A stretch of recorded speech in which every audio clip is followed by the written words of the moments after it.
Hey you guys, it's Peter, and welcome to my channel, Peterisms, where I tell stories of my life and just little things that I have learned as I've grown into the person that I am today. I didn't realize until today that I have this intro that I repeat in every video that I do on this channel. You might ask yourself, how is that even possible? I don't know. I was sitting here, I say this in every video.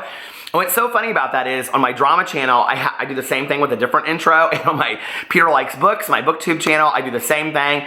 And kind of on my vlog, I even do. I'm like, hey, you guys. And then I always end it the same way. So the other night on my vlog, I didn't say goodnight. And everybody was like, why didn't you say goodnight on your vlog? Do you see this little face down here? Little Boo Radley. He's so sweet.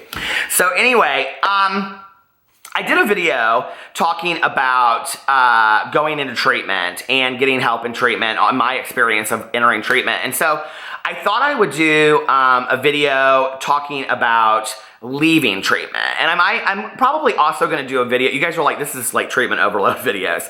I will probably do a video talking about like being in treatment, but I wanted to talk about this one first because I get so many questions about I'm in early sobriety and all this kind of stuff. And there are so many people out there that send me messages and say, I'm 6 months sober or 3 months sober or 2 months sober and whatever. So I just want to say I think that's awesome. It makes me feel like somebody is getting something out of me sharing my story, so thank you so much. And there was one young lady out there in particular, and her name is Katie, and she always sends me messages with her sobriety dates. She tweets them to me. So Katie, congratulations on your sobriety. That is amazing. You are a role model to a lot of people, and I hope you know that. And every time you tweet me about your newest sobriety date, it just warms my heart. So, you know, we're all family. We're all of us just family trying to get by sober one day at a time, you know?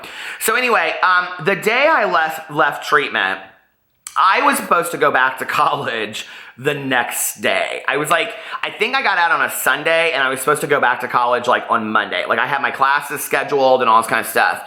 Now I had dropped out of my classes like in November, but I wasn't stupid enough not to schedule my classes for the following semester because if I wasn't in school, my dad wasn't gonna help me with anything and I would have nothing to do. And so I was kind of living this facade of still going to school. So that was my plan. I had a very good friend at the time. She and I are still friends. Her name was Heather. And I owe this girl so much. And she's not in sobriety. And she has never had a problem with substance abuse. And she just was such a good friend of mine. She came to visit me while I was in treatment. She was one of the only friends that I really wanted to be there because I knew she came early and brought me some things. Other than that, I didn't want people to come visit me while I was in treatment. I was very much ashamed of going through all of that. I never thought that would be my life. And so, you know, have other people come in there and visit me, I didn't like. So anyway, but Heather picked me up on the day that I got out of treatment, and nobody was really willing to come. It was interesting. Like my dad and my stepmom were like, no, you figure it out. My mom was like, your dad told me not to call you, on and on and on. And by that point, this is important too. My mom, you know, I shared this before, but she got sober 6 months after I got sober. My mom was a really, really heavy drinker at this time. My counselor had me sit down and call my mom and say to her on the phone, you know, they tell me that I can't be around other people that use, and that includes you. And she was like, surely you can't mean me. I was like, yeah, that means you too, Mom, like, because your drinking is problematic to me. So anyway, Heather came to pick me up, and the first thing I did when I got out of treatment was get my hair cut. And it's kind of a funny story because when I was in treatment, like I didn't get to go to the New Year's dance because I asked my counselor, can I please go have my hairstylist come in here and cut my hair? She was like, no, princess. And now you can stay back from the New Year's dance because you think you're so special and unique that you need your hair cut for the New Year's dance. I was like, whatever. So that's another story, and I've shared this on here before too. My stories are getting so old at this point. I can't believe that you guys like even watch my videos anymore. No, thank you. I love it. I love getting on here and telling these stories. It's kind of fun to relive it. And, you know, having been sober for 20 plus years at this point, I'm sober 23 years, you know, there's a lot of stories that I want to share about being in sobriety long term too, because there's a lot of difficulty with being 10, 20 plus years sober. You know, like it isn't your focal point of your life anymore. And so you still have to keep up your medicine. Like people ask me on a regular basis, why do you keep on going to meetings? Why do you have a sponsor? Why do you do that? Because the people that I have seen long-term that have double-digit years of sobriety that don't continue to do those things, they either lack emotional sobriety, which is extremely important to me today, to be of spiritual mind and have emotional sobriety. And that means that I think clearly and don't harm people and make amends when I do something wrong and on and on and on. The other thing is that those people that I've seen that don't go to meetings, don't have sponsors, don't actively work 12-step programs, eventually go back out and start using. And in the last couple of years, I've had some really close friends of mine that are 10, 20 plus years sober and end up going back out and starting to use again. And it just breaks my heart. I mean, they've lost so much as a result of it. So anyway, when I got out of treatment, my friend Heather took me to go, I think we might have gone and eaten no, we went to go get my hair cut first because I can remember where I used to go to this different hair studio downtown. It's called Downtown Studio. I don't know how I remember that. Debbie cut my hair at Downtown Studio back then. And we went down there and I got my hair cut. It was an Aveda hair salon. It was so important to me to go to an Aveda hair salon back in the day. It's so funny. And I can remember I just like the smell of that like shampoo and stuff, that smell, that Aveda smell just on me. I felt so clean leaving that treatment program and getting my hair done. And then we went to go get something to eat. I remember I ate this like huge cheeseburger. I was so ready for a cheeseburger and it was so delicious. And we ate, so I went and had this cheeseburger and then she kept me really entertained for the day. Like she like took me all these places and we went and got my books for school and all this kind of stuff. And I remember like later that evening we went to another friend of ours' house that I didn't know as well, but she did. And we like sat around and played games and I was like, Heather's keeping me entertained. That's what this is all about. And then she finally took me home that night and she was like, are you going to be okay? And I was like, yeah. And it was really kind of nice. My dad had gone into my apartment and he had it professionally cleaned. I got sober in the winter. And so my dad had like my winter coat professionally cleaned because it smelled like all kinds of nastiness, I'm sure, and smoke and just disgustingness, you know. And I remember it was like laying on my bed and my bed was all made nice and the bathroom was spotless. When I left it, there was alcohol everywhere. There was an ashtray turned over in my bed. You know, I had joints sitting around. I had cigarette burns on the carpet. Like it was masterfully clean. And my dad had gone in and he had like, in the refrigerator, there was like all different kinds of juices and soda. I just think back on this, and it was like these little things that my family did for me that really just were phenomenal in early sobriety, you know? And he had bought me all kinds of lunch meat and cheese and bread and just chips and macaroni and cheese, and so that I could have food at home and I wouldn't have to like spend a lot of money going out because I wasn't allowed to have any cash in early sobriety. That was one of the deals that I had made. And then because of that, because I smoked like a chimney back then too, I opened the freezer, which is where I used to keep vodka, and instead of the vodka, there were 2 cartons of cigarettes. So my dad had bought me cigarettes, and he had also bought me several sobriety movies, like Clean and Sober, and I think When a Man Loves a Woman had just come out, and he had bought them on like VHS tape, and they were there, and I remember I watched one of them that night. But what I remember most is that I went in to the bedroom, and I had this big duffel bag, and I put it on the end of my bed, and I had this kind of like futon kind of, it wasn't a futon, but it was like this just like mattress on like a wood plat.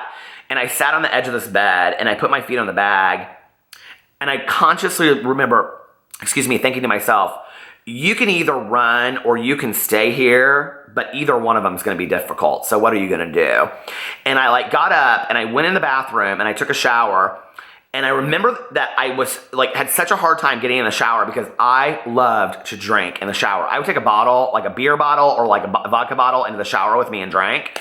And I loved just letting the water run over me. And I would just like, you know, I also loved taking baths and smoking joints. That was one of the things I loved. And it's just this whole romancing of the drugs and the alcohol that I used to do. So I remember like getting in the shower and, I started bawling. I had never internalized any kind of spiritual connection to any higher power or anything like that. And I just started bawling. And I remember saying literally out loud, God, if you are out there, I cannot do this alone. Please help me. I don't know what I'm doing. I need your help. And I said it out loud. And I've always been into pajamas, like button-up pajamas. And I got out of bed and I went in and my dad had a lot of my clothes like cleaned and they were like stacked up, and I took a pair of these like white pajamas out that I had and I put these white pajamas on and I went in and I poured myself a glass of orange juice and I smoked a cigarette, and I remember just sitting there and I was like, you're gonna do this thing, like you're gonna do it, you're gonna take it one day at a time. And I did. And you know, one of the things that was really powerful for me in early sobriety, this is gonna sound crazy, But when I would go to meetings, I would get numbers from people. Today, one of the things that I notice is that like we give numbers to people that are early in sobriety. And I was always taught that, you know, you ask for those things because you need to ask for help.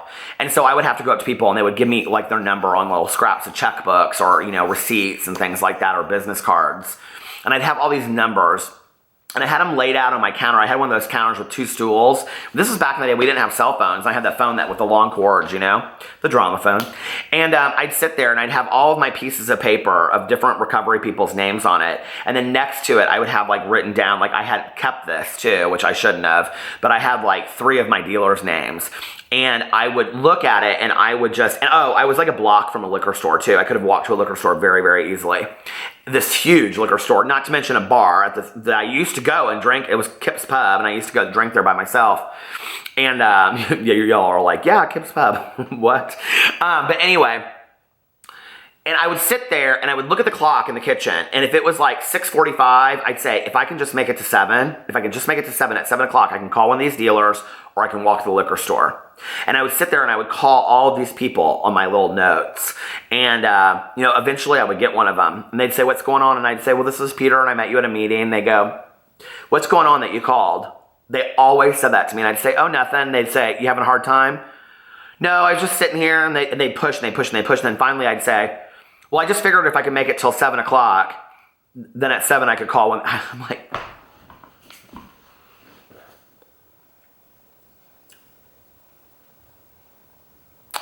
it is such insanity that I used to live my life like that, you know? And when I think about people still out there struggling the struggle every day, it just breaks my heart. And I would say, if I could just make it to 7, I can go have a drink. I can just go have a drink. All I want is a drink. Because I couldn't deal with what was going on in my head, you know? Like I hadn't done any work yet on anything. So I was just a dry alcoholic that didn't know what to do with all this shit in my head. And every single one of these people, this is what makes me cry. Every single one of these people said, where are you at? I'm coming to get you. Every single one of them came and got me and took me to Denny's and sat with me for hours, let me sit on their couch, took me to restaurants, every single one of them, coffee. Yeah, they kept me busy. They kept my mind busy. I didn't have to think for myself. And I'm so thankful for all of those people that were there for me when I first got sober. If it wasn't for them, I wouldn't be here today, you know? There's people that kept me busy and answered the phone. And that's why today when I work with people and I sponsor people, you know, and I sponsor men, and they say stuff to me like, you know, well, can I call too late? I'm like, no, call me whenever you want, okay? I mean, I am not so fine and so grand that I can't take another addict or alcoholic's phone call at 3 o'clock in the morning that might save their life because people did it for me. And had they not, I might not be here today. I might be another statistic. It's so scary in early sobriety. You really don't know who to talk to. Everybody that you're talking to about your deepest, darkest secrets are people that you don't know, that you've just met in meetings, and you're like, why the fuck do they want to know shit about me? Like, that's none of their business, right? It's crazy. But it's also one of the greatest times you'll ever have. Being in early sobriety, going to a lot of meetings, meeting a lot of new people, standing outside smoking in the bitter ass cold, talking to people about like, oh, you know, how long have you been sober and where are you from and what's this? I mean, that was life. Like that was cool. Going to dances, meeting new people, you know, like I loved all of that. Like there was such a kind of reborn innocence to that I don't have today because I've been sober for a while. But that early sobriety feeling is scary as shit, but it can be so amazing too. It can be so awesome. And I'm just glad that I made it to the other side. And anybody out there that's going through early sobriety, you can make it to the other side too. Trust me, you can. I'm living proof. I love you guys, and I will see you tomorrow. Bye.